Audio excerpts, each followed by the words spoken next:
மகிஷாசுரன் உலகத்தையே ஆள ஆரம்பிச்சிட்டான். அவனோட துன்புறுத்தல்னால சக்தியை போய் எல்லா தேவர்களும் சரண் அடைகிறார்கள். அதே சமயம் காத்தியாயன முனிவர் தேவியே தனக்கு குழந்தையா பிறக்கணும் அப்படின்னு ஆசைப்படுறார். 2 வேண்டுதலுக்கும் இணங்க சக்தி காத்தியாயனியா பிறக்கிறா. ஒரு சமயம் தேவியோட அழக பார்த்த சண்டனும் முண்டனும் மகிஷாசுரன்ட்ட போய் வர்ணிக்கிறா.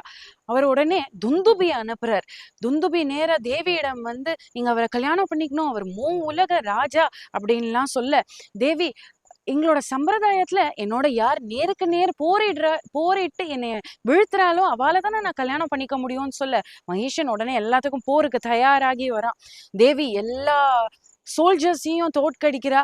மகிஷாசுரனோட நேருக்கு நேர் போட்டியிட ஆரம்பிக்கிறா. உடனே மகிஷாசுரன் ஒரு எரும மாடா மாறிட்டான். தேவி அவனுடைய முதுகு மேல ஏறி உட்கார்ந்து கழுத்திலேயே பின்னாடி குத்தி தலைய சீவிடுறா. அதனால்தான் அவளுக்கு பேரு மகிஷாசுர மர்தினி.